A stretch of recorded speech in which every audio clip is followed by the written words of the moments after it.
Seriously, Clueless fitness influencers, 1,600% growth hormone increase, and other stupid stuff. Just stop it. I mean, this is where we're at in social media. I mean, when you have people that are just lying out their ass, we're running into problems. I'm going to give you an example of this. So we're going to take a look right here, and there's this individual. His name is Lars, and Lars Landon, as you can see down here, he's doing this little thing, and he says 5 things that he'd wish he knew. And oh, by the way, he will help you get in shape. And he's going to do it with these 5 things that he wish he had known beforehand. And we're going to take a look at some of these things because it's just insanely funny and absolutely wrong. So the first thing says 1,600% more growth hormone by taking 4 30-minute saunas once a week. Did you catch that? 4 30-minute saunas once a week. Yeah, Lars, you need to work on your English and sentence structure and pronunciation. I mean, all of that stuff, because that makes no sense.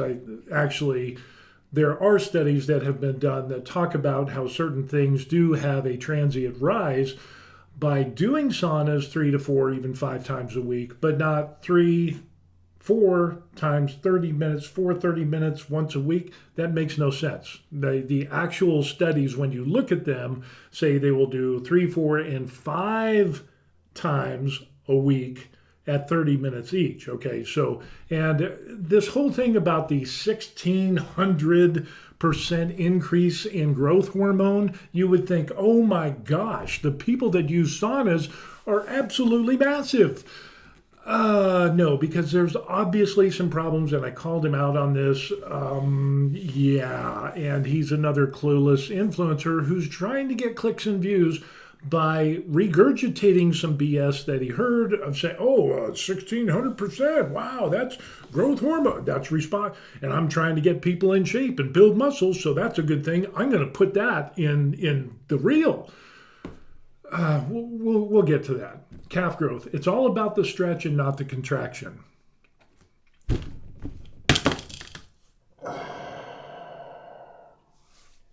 Where do these people come from?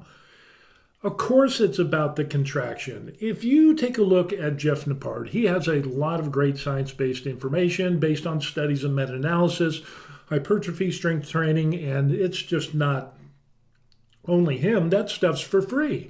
And I have looked at those studies, and calf growth, there is something about long length partials, but there's also information about shortened partials. But the one thing that everybody agrees on when it comes to is that the muscle has to contract, and that's where you get the greater contraction. You're going to get more muscle tears because of the resistance and the mechanical tension that is put on those muscle fibers. And when they're damaged, the body's response through the MPS system is going to take the protein that you're taking and all these other things, and boom, they're going to repair the damaged muscle fibers, and then they're going to build more muscle fibers. And usually, I think the last study I saw, it said to get an MPS muscle response or muscle growth, it actually takes, if I'm not mistaken, I think it was like 12 or 18, somewhere 12 or 18 sessions of that muscle. And to where, because before you get inflammation, you get swelling, you get, all of this stuff, but you really don't get muscle building or hypertrophy until like in that latter 12 to 18 session range. So yeah, but I would concede that yes, there is information and studies showing that the stretch is important. But then there's also studies showing that partials are important, and you have to contract the muscle. So to say it's not about the contraction and you're kind of a muscular guy shows that you got the muscles, but you didn't get the brain cells going. You got shorted on your six-pack there. Then he comes down here and says 2 grams of cinnamon post-workout increased insulin sensitivity. Yeah, there was a study, we'll look at that, and it does, and there are some other studies that talk about that. The increase in insulin sensitivity And the studies actually talk about how people who have decreased sensitivity, talking like women with PCOS and diseases that, but for the average person, adding on 2 grams of cinnamon is not going to have an additional effect to get you bigger, more muscular than not taking it. It's just kind of a worthless thing, because what really counts is increased protein, having a good exercise routine, resistance training, and it could be low volume, it could be high volume. We have studies both on that. We'll get to that in a little bit. Increased protein, good recovery, lather, rinse, repeat, and yeah, you can do that. Progressive overload, the whole 9 yards, and all that. So yeah, trying to pull these things out as if you just need to do my program.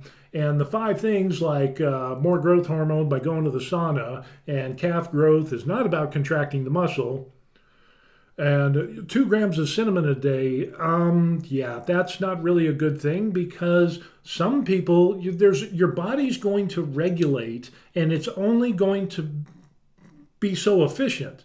And so piling on 2 grams of cinnamon a day is not going to put you into hyper muscle building mode. It's your body's going to regulate that, kind of like the pH level in your body. You can take all the lemons you want into, lemon water and the whole 9 yards, and you can try to adjust it, but your body has mechanisms that will level out your pH levels. So when I hear people talk about the cinnamon thing, or trying to have an acidic, or whatever, that whole change your pH level so it's more beneficial, your body already does that. Unless you have a disease that directly affects that, this doesn't apply to normal people. The other one he talks about, low volume training, is the key to rapid miscal growth. Rapid miscal growth. I don't know what miscals are. I've been through some classes and some training and did a lot of research and reading on muscle hypertrophy and muscle protein synthesis, talking about nutrition and the whole 9 yards, recovery and different techniques and different angles about hypertrophy and strength training and power training, and even a little bit into endurance, because rep ranges and things like that. If you do a rep and the time within that rep is 6 to 10 seconds, that's a good rep range, or a time for that repetition to get hypertrophy, and anything past 10 seconds for that rep is going into the endurance phase. But I digress. I don't know what miscals are. Miscal growth. Is that a thing? Is that a one thing? Everybody has one miscal? Or is it there's only one? Because that seems like it's singular. It's not plural. Yeah, we'll get to that in a little bit. Dumbbell pullovers grow your lats, not your chest. Yeah, I'll concede that. But the rest of this stuff is a lot of bullshit. So we're going to start off here. We're going to take a look at the effects. And this is the thing. We went a little bit around with each other here. And I asked him, it's the onus is on you to post the study. And he's like, oh, if you just search, you'll find it. This is interesting because he eventually posted the title. I don't know why he wouldn't post it to begin with. But he's endocrine effects of repeated sauna bathing. And this was in 1986. Okay, now that doesn't mean it's old and that means it's outdated. It just means it was done in 1986. But the interesting thing is took 10 healthy male and 7 female volunteers and were exposed to dry heat in a Finnish sauna for 80 degrees twice a day for 7 days. The levels of their ACTH in plasma, cortisol, TSH, thyroid hormones, testosterone, and all these other things, prolactin, growth hormone in serum and urinary, all of that stuff. The interesting ones is going to be the growth hormone and the prolactin. Keep that in mind. But what's interesting says during the experiments, there were no statistically significant changes in serum thyroid hormones, TSH, testosterone, which testosterone is a big driver for muscle protein synthesis and hypertrophy. Apparently, he can't even read the abstract. I went through the whole study, but I mean, that would make the video too long. But, it talks about how cortisol and plasma decreased, and we had that there increased towards the end of the experiment. Now, this is interesting because serum GH and prolactin in males exhibited 16 and 2.3-fold increases, respectively. But the problem is he looked at that, or he heard it from somebody else who looked at that, took it out of context and said, I'm not going to read anything else. That's all I need to know is that it was 1,600% and 2,300% increase. For women, that's all I need to know. That's all I need to know. But he should have read on because down here, the growth hormone response in hypothermia declined after the third day, but prolactin remained elevated by the end of the experiments in males. That's important. Because I called him out on this bullshit on claiming that the 1,600% more growth hormone talked about getting big, working out, blah, blah, blah. He gets you in your best shape, fitness, gym, blah, all of that stuff. He's using this misinformation and this information taken out of the context of the study, which didn't even talk about or address hypertrophy, strength gains, power gains, endurance gains, or anything like that. It was just the changes. And when those changes are seen to be made, even though they were 1,600 and 2,300%, the problem is in men after 3 days, that growth hormone went back to normal. And if you know anything about muscle protein synthesis and hypertrophy, you will know that it takes a lot longer than that to repair muscles, build new muscle fibers, and so on and so forth, through resistance mechanical training and all of that stuff. So yeah, and the thing is, if it raises it 1,600 or 2,300 or 5,000, it doesn't really matter because how long? The question is, how long does that rise stay in that elevated level? Now, if it goes into where it goes like 10, 12, 18 weeks, then, or 18 training sessions, and during those recovery periods there, then you're starting to get into the actual muscle repair and muscle building. And the one study, I can't remember the name of it, but I think it was brought up by Dr. Mike Israetel or Menno Heiselman's, one or both, that said that after 12 or 18 training sessions, your muscles are going to go through some inflammatory stages, or the damage, the repair. They're going to get bloated from the damage, and then you actually don't see actual muscle growth until about 12 to 18 sessions in. So, in other words, for this growth hormone raise at 1,600%, it would have to go longer than that, at least 12 training sessions. And so you have a training session, day off, training session, whatever it is. This just shows that after 3 days, those levels go back down. And so this is a moot point. It's kind of like the people that say, oh, well, your testosterone is going to go through the roof when you start doing deadlifts.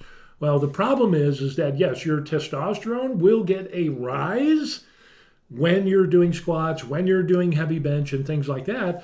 But the studies also show that about 2 hours after the workout is over, your testosterone, your free testosterone, goes back down to normal pre-exercise levels. And with that being said, that's the total testosterone. The free testosterone is the 1 to 2% that is really important for muscle building and hypertrophy. The problem is just because you have a rise in your total testosterone doesn't mean that you're going to have a corresponding rise of your free testosterone. It's a thing. It's how your body works and endocrinology and the whole 9 yards. So, he forgot about that. So, anyway, it goes on and he talks about the low volume, but we're going to talk about the greater gastrocnemius muscle hypertrophy after partial range of motion training performed at long muscle lengths.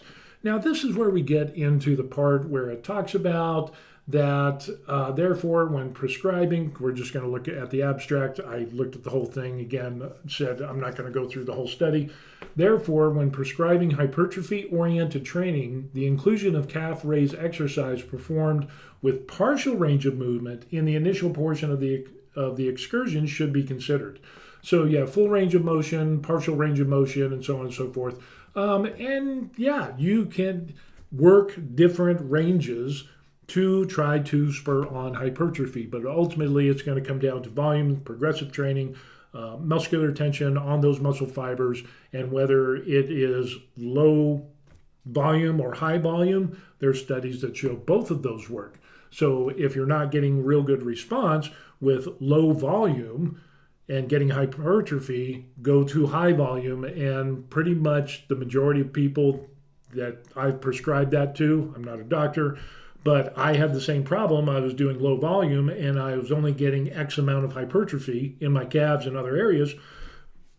When I looked at the studies and studies that did like 15 and 27, 34, and even up to 40 sets, 45 sets per week, I think that one was the triceps, there was more hypertrophy that could be had without any diminishing returns at those levels.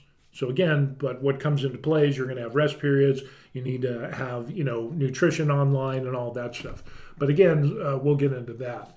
So different foot positioning during calf training can induce hypertrophy. And again, if your feet are normal or they're pointed out or they're pointed in, that can make a difference because you're going to hit different heads of the calf muscle. Now, this is really interesting because on this part here, the Maximizing Muscle Hypertrophy, a systematic review of advanced resistance training techniques and methods in 2019, is full of all kinds of good stuff. And we're going to go down here. It is an awesome study. This is really incredible. But interesting here, it says training considerations. Higher resistance training volume of 28 to 30 sets of muscle per week is associated with greater increases in hypertrophy compared to lower volume, 6 to 10 sets of muscle per week in both trained and untrained populations. And then you can talk about, there's all kinds of other great stuff in this study. But that is the biggest takeaway right there. And where Lars ends up saying low volume training is the key to rapid, well, we're talking about muscle growth. He's talking about miscal growth. I still don't know what miscal growth is, but I do know about muscle growth. And when we're talking about volume, low volume and high volume, higher volume produces more hypertrophy according to studies. Yeah, what are the odds? Findings by Schoenfeld et al. Indicate that both low load resistance training and moderate load resistance training elicit significant increases in muscle hypertrophy among well-trained men. However, the participants following the low load resistance training protocol performed approximately 3 times the total training volume compared to the high load group. Similar findings also demonstrated in a study with the importance of fatigue, and you can go on. Again, it ends up that with the high volume, you're going to get more hypertrophy. So, yeah, it's just kind of interesting on what we end up seeing. And the thing is that there are studies that actually talk about both sides of the coin. So you can get I'm not saying that you cannot get hypertrophy with low load training of your miscal growth, trying to grow those miscals. It can be done with low volume training, but when you do low volume training, you're only going to get so far. And what other studies have shown, with higher volume training, you can get more of a hypertrophic response than with just low load volume. So in other words, basically what it comes down to is this, and what I have found in my training and helping out a number of other people is that if you're stuck and you've plateaued with low volume in regards to hypertrophy or even strength gains, then add on more volume and do more sets, more reps, more progressive overload. But definitely you're going to have to lower the weight because you're doing more sets and more repetitions. That will produce hypertrophy as well. So, and Conversely, if you're doing high volume and you seem to peak, then go down to the lower volume and add more weight so that you can increase your strength, and then go back after 2-3 months of doing that, and then go back for your hypertrophy routine, and you'll see most likely in my cases, in the people that I've helped out, I don't sell anything, I just help them out for free, that they found that they were able to get over those plateaus. But again, there's a genetic get over some plateaus and vice versa. Dumbbell pullovers grow your lats, which is absolutely true. The calf growth thing, it's not about the contraction. Yeah, I can't let that pass. All hypertrophy is about muscle contraction because the muscles have to contract in some way, shape, or form. I don't even know how he got to that. I just don't know. Resistance training volume enhances muscle hypertrophy, but not strength in trained men. This is another interesting one, a study that you want to read about. And the results showed significant pre-intervention to post-intervention increases of strength and endurance in all groups with no significant between groups. Alternatively, while all groups increased muscle size, and in most of the measured sites from pre-intervention to post-intervention, the significant increases favoring the higher volume conditions were seen for only certain muscles, the elbow flexors, mid-thigh, and lateral thigh. So yeah, there's the alternatively, muscle hypertrophy follows a dose-response relationship with increasingly greater gains achieved with higher training volumes. So yeah, Lars, you should probably read this and other studies like this, because what you end up doing when you only pick the studies that, where am I? There I am. When you only pick the studies where the studies only support your little belief and the little world that you have created, and you disregard all the other studies like this stuff here, that's called confirmational bias, and that is shitty science. That's not even science. It's just you're picking and choosing, and you're ignoring everything else that is actually true to try to carve out your little niche in the interwebs and being a shitless fitness influencer and trying to get people who are ignorant, clueless, and say, oh, well, of course I want a 1,600%, a 1,600% increase in growth hormone. Of course I want to grow my calves because my calves suck. And oh yeah, I want. It must be true. The 2 grams of cinnamon. I'm just going to be loading cinnamon into everything that I eat and drink, just so I can increase my insulin sensitivity, which is not needed in normal people because that's already regulated by your body. It's not like adding nitrous to a car. 2 grams of cinnamon is not like adding nitrous to a car. It's just, you seen the cinnamon challenge? Yeah, it's stupid, in my opinion. So anyway, what are some other things? And talking about cinnamon, let's go back and take a look at this here. This is an interesting study because I had actually looked at this before. Effect of cinnamon extract on recovery and performance of weightlifting athletes. Because somebody had told me this, and I'm like, I'm got to call bullshit on this, but I'm open to information. So this is a study that was done there in June 2022, so it's fairly new. Not that that means anything, but it is a newer study. And what's interesting is athletes consumed 500 milligrams of cinnamon extract for 8 weeks and entered a 4 and 8 week washout phase and placebo, respectively. It's interesting, according to the results, and with no effects on performance. Cinnamon extract significantly affects the CK-CRP, lactate glucose, without any notable effects on performance. So it's not a performance-enhancing thing, and so if it's not a performance-enhancing thing, then I kind of highly doubt it would be good for hypertrophy. So, and again, if you're a normal human being, your sensitivity is already being regulated by your own body, so you don't need to take 2 grams of cinnamon post-workout to increase. God, where do these people come from? I just don't get it. it is just absolutely insane. Now I want to go over some other stuff here because yeah, here is the no, don't do that. Stay there. Because what I ended up doing is responding. I said, post the studies and meta-analysis, blah, blah, blah. And my immediate question was, how long does it raise your growth hormone? I bet it might raise it a bit, but no, not long enough to result in more hypertrophy.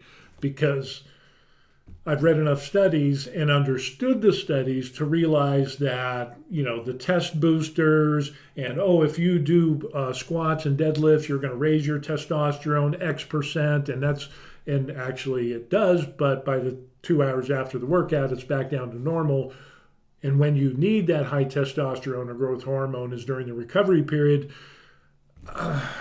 for weeks on end, months on end, it doesn't make a hill of beans. It's not going to make any difference. So I kind of put that in there. And Lars says, go to PubMed and you'll find it with ease. Not too long, a few hours. It is acute.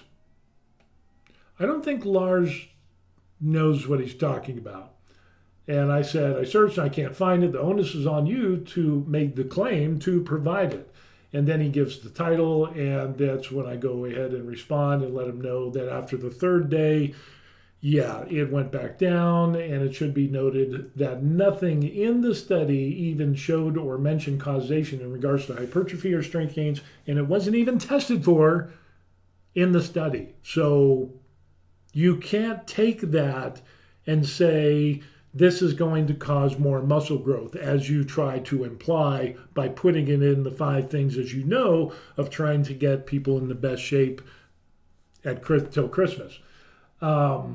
Yeah, it's just apparently you can't read and understand a simple study or even an abstract. So yeah, basically useless when it comes to hypertrophy when you need elevated growth hormone and elevated free testosterone for months on end to aid in MPS and muscle building mass. Sorry, Lars, but your confirmational bias is for naught. Huge fail.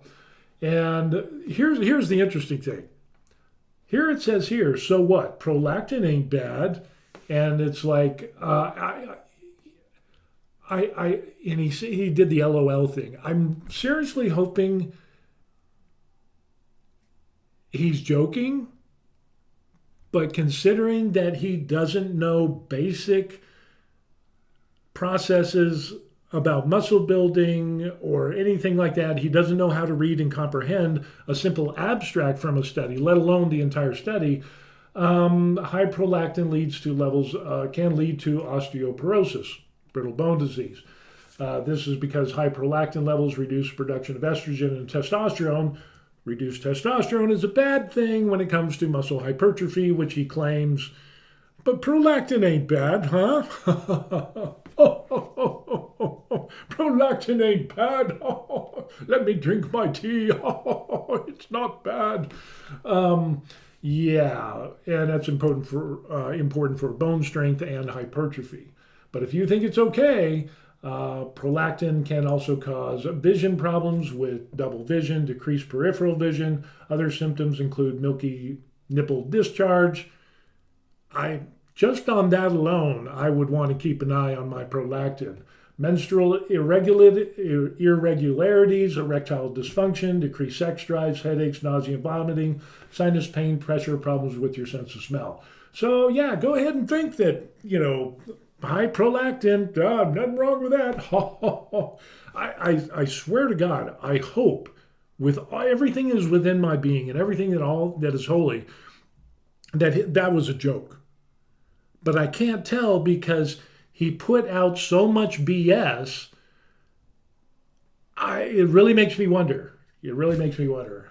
And I ended up saying, the more we dig deeper into your knowledge, and it's not deep at all, shows just how lacking you are about the facts. Just because you have muscles does not mean that you can make up stuff in order to impress people. And somebody came down here and, basically the same thing is that, ask Lars. Lars doesn't tell you that 1,600% of growth hormone goes down after 3 days of doing sauna. And so really, and it doesn't extend into the recovery period. Extended, we're talking months of muscle protein synthesis and muscle repair and muscle growth. So with that being said, we need to be careful with who we listen to. And Lars, let's click on Lars and take a look and see Mr. Lars, because he's got a pretty good physique. I mean, let's take a look at it right here. There is Mr. Lars right there. And let me throw up a little camera of me there. Boom. There's Mr. Lars, and he is in great shape. I mean, look at that. He is in great shape. Of course, what are the odds? He does coaching. So now it comes clear. So he is trying to troll for clients, usually people that are out of shape, are clueless, don't know about any of this stuff, and he's going to spout this BS and hoping that these ignorant people won't fact check him and he will get more clients and he can make more dough. But if he truly believes in this stuff that he said, I don't want him as a coach. That would be obscenely stupid to do.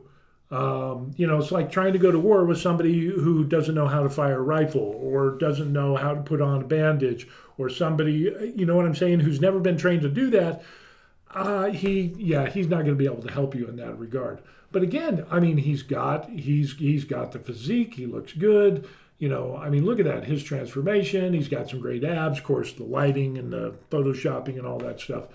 Client transformation, obviously what he's doing, and people that put time and effort and energy into resistance training, you're going to get some results with that. But the thing is, when we end up talking about, why can't you just let the facts speak for themselves? Why can't you just leave the BS, the hype, the lies, the out of context information, pulling stuff from studies that isn't even talking about or testing about hypertrophy or strength gains or muscle protein synthesis at all, and you're trying to imply that it does? That's just straight up wrong. But supposedly these are all of his clients up here, and that's absolutely cool that they got great responses. But my thing is, stop using lies. Just stop it. Just stop with the BS. It doesn't, but he has to set himself apart. That's the problem. Because if you just tell people you can do resistance training with low load, high load, with progressive overload, you need to eat right, high protein, and you got to have recovery, 7 to 8 hours sleep a night, and you do that and work different angles of the muscle and weighted stretching, which is actually a thing. It's really good.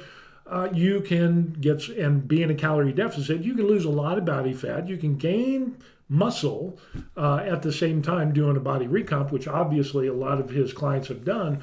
But the problem is there's so many other influencers that are doing the exact same thing that you have to set yourself apart. And Lars is doing it with BS information. And unfortunately, there are so many people out there that do the exact same thing. And, just because you're muscular doesn't mean you know what you're talking about, which is obvious with what we looked at in the little thing there with Lars and his little reel there. Those 5 things are not things that he wished he had known sooner, because 1, 2, 3, 3.5 of those, the 1600% growth hormone, the calf growth is not about the contraction, and the cinnamon thing and low volume training is rapid muscle growth, I'm assuming. And that's the only way, is through low volume training. See, there's a reason that these shitty influencers, fitness influencers, will do low volume training. And the reason is because new people, beginners in the gym, they're going to be sore as hell. They're going to have they're going to have the DOMS, the delayed onset muscle soreness. And if you do high volume training, it's going to be miserable for them. But the thing is, it doesn't have to be. You can do low volume and start somebody out and then move progressively a little bit at a time, so you don't get those DOMs. But that doesn't sell. They want the quick transformation. They want the hacks. They want to lessen the learning curve. They want to take a bill. They want to do this secret esoteric information, the things that he wish he had known when he was, and people think, oh my gosh, if he knows these things now, imagine how much that could help me. And it's all BS. The majority of that is BS, except for the dumbbell pullovers. Yeah, that grows your lats. I mean, there's other exercises that are a lot better for growing your lats. That's just one exercise. So I'm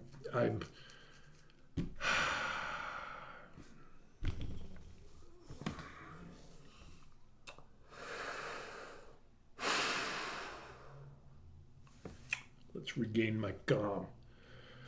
But, and other people on this called him out on this. I've been replying to these videos, blah, blah, blah. Who makes this shit up? Bro science next level, zero actual science behind any of this BS. I mean, he takes a beating and he tries. Lars tries. Good Lord. Actually, science behind all of them. No, not with the growth hormone. If you have to contract muscles to grow any muscles, so that throws the calf thing out. The cinnamon, your body is going to regulate, and if you're normal, you're not going to boost your insulin sensitivity with cinnamon. It's not like NOS. And people are just raking them over the coals. And this one guy says, but cinnamon blunts the insulin response, therefore reducing the anabolic effect, hence less growth. Why would you want to decrease insulin post-workout? What is your anabolic window? Blah, blah, blah. There is no anabolic window.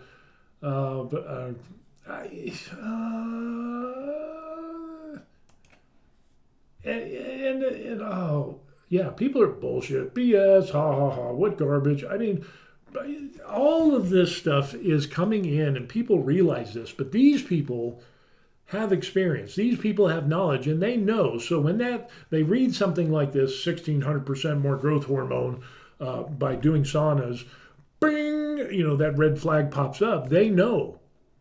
But he's not trying to go after the people who know. He's going after the people that don't know to get a routine. And the thing is, anybody, matter of fact, you can go on ChatGPT and say, hey, build me a weightlifting resistance training routine for 3, 4, 5 days a week. Let's just say 4 days a week. And where I want to get the best sets and reps for hypertrophy, include progressive overload, also include a dietary plan where I'm eating, 0.75 to 1 gram per pound of protein per pound of body weight, and it'll do the whole nutrition plan. So, and you don't need Lars. You don't need me. We're getting to the point now where you can it's easy. And all Lars is doing is just copy, paste, sending the same thing out. And it's like, yeah, you can do low volume, you can do high volume, you can do weight resistance, you can do barbells, machines, all of these things, and there's the whole thing about free weights are better for hypertrophy than machines. Well, that's not actually the case according to the studies, because resistance is resistance. Your muscle's not going to know the difference between a machine that works the pecs than the free weights that works the pecs. Thing is, machines have more safety. But now I'm rambling. But you get what I'm talking about. It is just amazing on what we end up seeing with people like this, these shitness influencers that are, putting this information out there and trying to get the ignorant people, the people who don't know, trying to hook them in and say, hey, not only can I give you a good routine and, nutrition plan or whatever, you also get these 5 additional things. So I really know what I'm talking about. All it is marketing hype, and it's not based on truth. It's lies and out of context information, so on and so forth. So, yeah, that's what we got going on. So anyway, usually I don't do as much fitness stuff, but there's been a number of things going along. And Lars was one of those things that I just couldn't pass up because it's blatantly wrong on a number of these things. I couldn't help but not correct the wrong information and the out of context information. And calf growth, it's about stretch and not the contraction. Yeah, yeah. It just goes to show you big guys, sometimes big muscular guys who look really good, don't have that much of a brain. So you need to be careful with that. Anyway, with that, we're going to finish this up and I'm going to let you go. Be sure to like and subscribe to the channel. And normally what I end up doing is hobby tech stuff, resin printing. I'm getting into laser engraving besides working out at the gym. I'm also retired in Korea, so I talk about overseas retirement and things like that. Email, it's down there. You can ask me questions. I've got a bunch of information. People have asked me about fitness. I set up a routine and they're happy and they report back saying, hey, I did really great, blah, blah, blah. You can pretty much just Google muscle and fitness routine, weight resistance routine, 3 days a week, beginner, whatever. Do that for 2, 3, 4 months and then do an intermediate one. Have ChatGPT do your nutrition plan so that you're in a deficit, or just do a calorie deficit calculator, which is free online, and you can either do a calorie deficit, you can build muscle, you can maintain. It's all there. And just update it every month and do the exercises, put in the work close to failure or to failure, and you'll be good to go. You'll see massive differences. Do the cardio, 75 minutes to 150 minutes a week. That's great for your heart health. You can reduce heart issues and complications like stroke, heart attack by up to 50%. It's not a guarantee. But it's definitely a step in the right direction. And for the average person, going to the gym 3 days a week and doing your cardio, and it doesn't have to be killing yourself like Walter Goggins and all of that stuff. You can just go on a brisk walk after your meals and get your 75 to 150, and you will be infinitely better than the majority of people in the world today when it comes to health and fitness. Plenty of rest, good nutrition. Yeah, it's pretty simple. But the problem is fitness influencers need to have a hook. They need to have hype to sell their stuff. And that's what we ended up seeing with Lars and other people like him spouting BS. And so I just want you to be careful. I don't have a dog in this hunt because I don't sell anything. I just tell the truth. So yeah, tell it like it is, and that's the way it is. So anyway, look at all the information. Look at all the studies when it comes to hypertrophy or strength or whatever your goals are. Look up nutrition and this and that, and you will find one last bit of rambling. There are studies on different diets and which is the best diet. And some people will say keto, carnivore, low carb, high protein, low whatever. There's like 40 different types of diets out there. But there are studies that have been done that show that there is no significant difference between any of them. It comes down to what clicks with you, because if you're doing a calorie deficit, it's a calorie deficit. It's just what clicks well with you. You know, if I do high protein, low carb, and you do keto or Jenny Craig or whatever, and it's still a calorie deficit, and you latch on to that and I latch on to something else, but we're both doing a calorie deficit, and you exercise, recover, and yeah, we'll both lose body fat. Imagine that. What are the odds? See, it's too simple. But the problem is when you get people like this that are putting this information out, it is clear when they make absolute statements like this, that's a huge, giant red flag. So anyway, that's going to be it for today. Appreciate you watching. I know this is a long video and I apologize for that, but just so much gets up my nose. I just got to let it all out. And I go to the gym and I let it out there, but apparently stuff like this just adds more. And you're the recipient of the rambling. So there you have it. All right. Take care. God bless. And we'll see you on the next video. Peace. 1600. Seriously.